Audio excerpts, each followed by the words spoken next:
Hello mga ka-viewers! Welcome back po sa aming channel. Nagkakape po ako ngayon kasi nga kagagaling lang namin ni Bengbing sa labas. So, medyo malamig.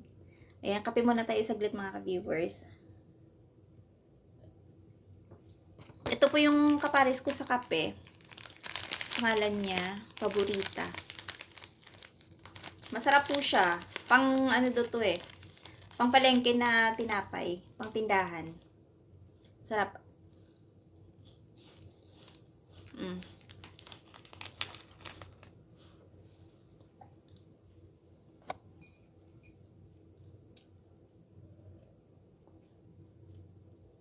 Shoutout muna tayo mga ka-viewers sa mga nag-comment nitong recent po naming video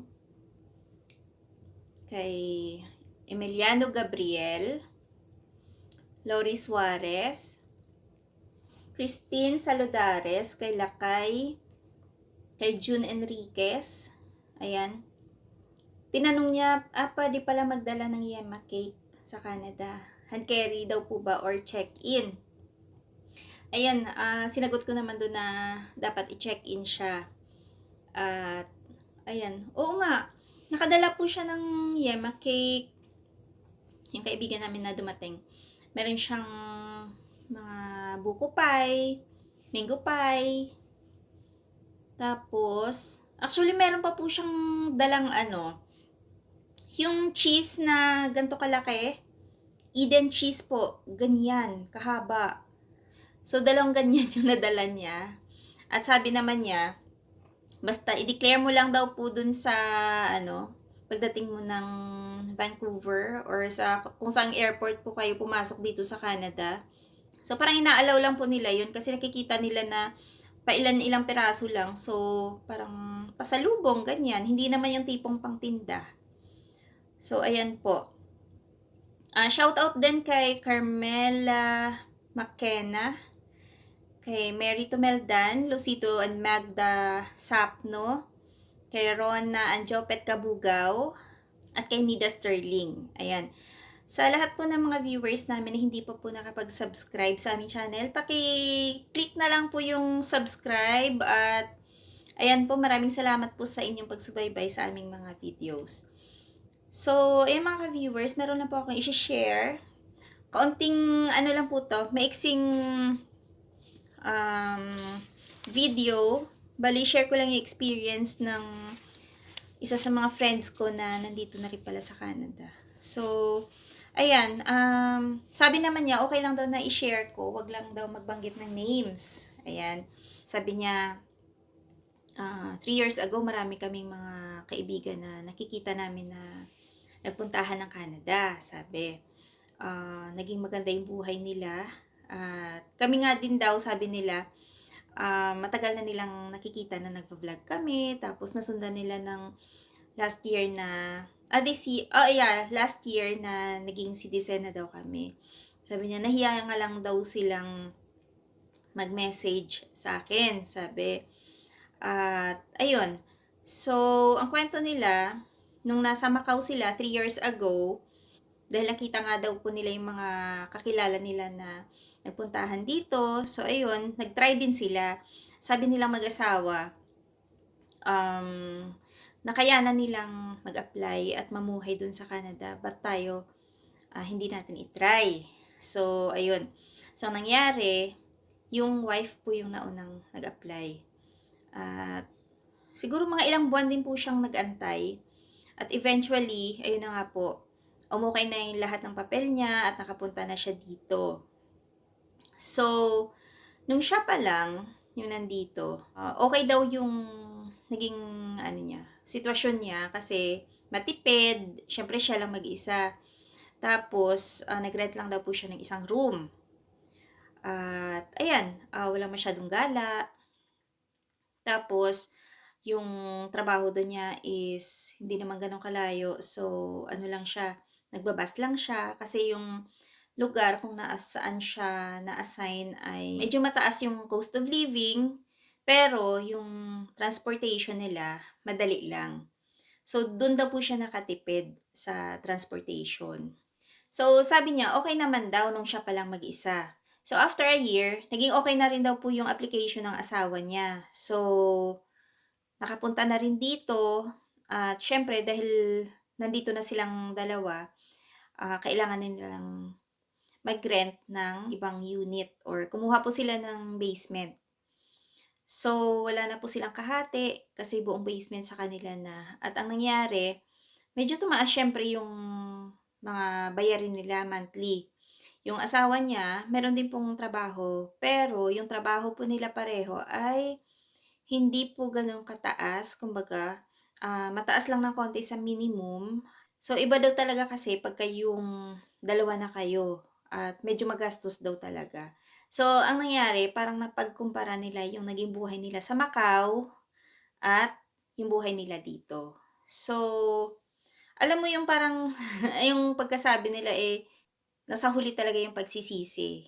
Kasi ang sabi nila, mas okay daw talaga yung buhay nila sa Macau kumpara dito. Nung nasa Macau daw sila, nakakaipon sila ng malaki, nakakapagpadala sila sa pamilya nila. At kung gusto nilang magbakasyon, mabilis lang daw po silang mag-book ng ticket kasi mura po talaga yung pamasahe. Unlike daw po dito, nakatatlong taon na sila, pero as in alanganin daw po talagang makapagbakasyon sila. So, wala naman silang anak, ang kaso mo siyempre parang, nami-miss daw nila yung mga parents nila, ganyan. Pero dahil nga sa kinakapos daw sila, dahil nga medyo mataas daw talaga yung cost of living kung nasaan sila ngayon, dun sa province na yun. So, nahihirapan daw silang mag-ipon para maka-ano man lang, makapagbakasyon. So, sabi ko sa kanila, ganun talaga, mas okay pa din kako na kayo ay ayos yung work permit niyo. Unlike sa iba na, naku, gusto man nila mag-stay dito, wala na talagang chance kasi yung mga work permit nila ay hindi na na-renew. So, sabi ko tiyaga-tiyaga lang muna kasi siyempre gano'n talaga pagka nagsisimula, 'di ba? Um, Hindi gano'n kadali talaga lalo na kung yung work mo ay hindi naman gano'n kalaki yung kinikita mo. So, as long as nakakabayad ka ng monthly na mga bayarin mo, I think tiyaga lang muna kasi malay mo naman, 'di ba? Sa sunod, makahanap ka ng mas okay na trabaho, mas okay yung sahod. So, ayan, dun ka pa lang siguro makakapag-ipon, magkakaroon ng extra, 'di ba? Sabi niya, yun lang naman, hindi naman gano'n kalaki yung problema nila. Kasi, yun lang medyo kinakapos at may time daw na talagang kulang daw talaga yung kinikita. Unlike daw talaga nung nasa Macau. Siyempre sabi ko kasi, lumipat kayo dito na nag-start kayo sa mababang posisyon. So, expect mo na talaga yun na maliit lang din talaga yung sasahurin mo. At lalo na nandun sila sa province na mahal talaga yung mga renta, yung mga bilihin. So, hindi mo talaga masabi na magkakaroon ka ng extra sa sahod mo. Kaya sabi ko, sige lang, tiyaga-tiyaga lang. At kung malay mo naman, may chance kayo na makahanap ng ibang trabaho or makalipat kayo sa lugar na medyo, 'di ba, okay yung pasahod or hindi man gano'n kalaki yung pasahod pero mas mababa yung cost of living. Kasi sabi ko yung problema niyo walang-wala sa problema ng iba. Yung iba nahihirapan na hindi nare-renew yung mga permit.